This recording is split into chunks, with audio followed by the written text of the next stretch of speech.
Hi everyone, আসসালামু আলাইকুম। আশা করি সবাই ভালো আছেন। আলহামদুলিল্লাহ, আমিও ভালো আছি। সামনে যেহেতু রমজান আসতেছে, তাই আপনাদের সাথে শেয়ার করব খুবই জনপ্রিয় একটা ইফতার আইটেম, বেসন এবং চালের গুঁড়া ছাড়া কিভাবে ডাল দিয়েই পেঁয়াজু তৈরি করবেন। এভাবে পেঁয়াজু তৈরি করলে কিন্তু 5-6 ঘন্টা অনায়াসে আপনার পেঁয়াজুগুলা অনেক বেশি মুচমুচে থাকবে। তো আর দেরি কিসের, চলেন আপনাদের সাথে রেসিপিটা শেয়ার করি। আশা করি আপনাদের ভালো লাগবে।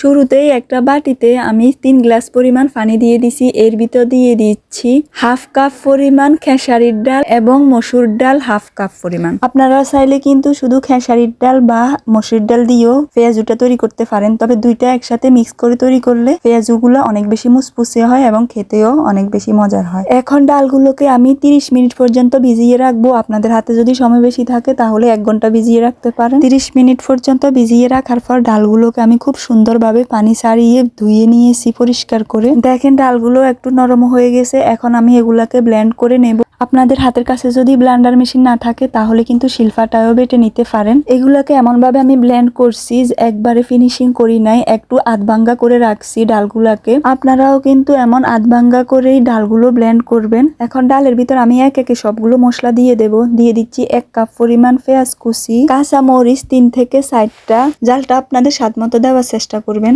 মরিচ গুঁড়ো হাফ টেবিল চামচ, হলুদ গুঁড়ো হাফ টেবিল চামচের থেকেও একটু কম, শাহি জিরা 1 চিমটি, ধনিয়া গুঁড়ো হাফ টেবিল চামচ, শাহি জিরা না থাকলে কিন্তু জিরা গুঁড়ো হাফ টেবিল চামচ দিয়ে দেবেন, লবণ হাফ টেবিল চামচ, লবণটা আপনাদের স্বাদ মতো দেওয়ার চেষ্টা করবেন, ধনিয়া কুচি হাফ কাপ পরিমাণ। সবগুলোকে এভাবে করে হাত দিয়ে খুব ভালোভাবে মিশিয়ে নেব। পেঁয়াজুর ভিতর নরম ভাব এবং মুচমুচে ভাব দুইটাই থাকবে। যদি এরকম পেঁয়াজু আপনারা খেতে পছন্দ করেন তাহলে এর ভিতর আপনারা বেসন হাফ কাপ পরিমাণ এবং চালের গুঁড়ো 2 টেবিল চামচ এগুলা দিয়ে ভালোভাবে মেখে নেবেন। আমি যেহেতু শুধু মুচমুচে ভাবটাই রাখবো পেঁয়াজুর ভিতর, তার জন্য কোনো বেসন বা চালের গুঁড়ো দিই নাই। খুব ভালোভাবে সবগুলো একসাথে মিক্স করে মেখে নিয়েছি। এখন চলে যাব চুলায় পেঁয়াজুগুলো তৈরি করার জন্য। এখন চলে আসছি চুলায় পেঁয়াজুগুলো তৈরি করার জন্য। এখানে একটা ফ্যান বসিয়ে এর ভিতর দিয়ে দিচ্ছি 2 কাপ পরিমাণ সয়াবিন তেল।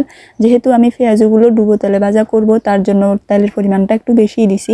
আপনারা চাইলে কিন্তু কম তেলেও ভাজা করতে পারেন পেঁয়াজুগুলা। তেলটা গরম হওয়ার পর আমি একে একে সবগুলো পেঁয়াজু দিয়ে দিচ্ছি। পেঁয়াজুর মিশ্রণ থেকে এভাবে একটু একটু করে দিয়ে দিচ্ছি পেঁয়াজুগুলা তৈরি করার জন্য। দেখেন ছোট ছোট করেই দিতে হবে। পেঁয়াজুর নিচের ফাটের কালারটা যখন খুব সুন্দর হয়ে আসবে তখন এভাবে উল্টে পাল্টে পেঁয়াজুগুলা তৈরি করতে হবে। চুলার আঁচটা অবশ্যই মিডিয়ামে রেখে পেঁয়াজুগুলো ভাজতে হবে।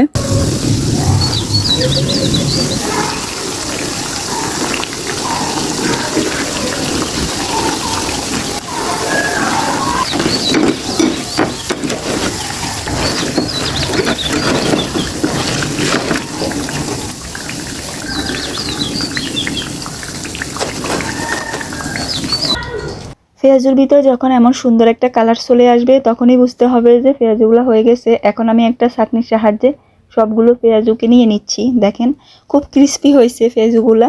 আপনাদেরকে আমি একটা দুইটা ভেঙেও দেখাবো।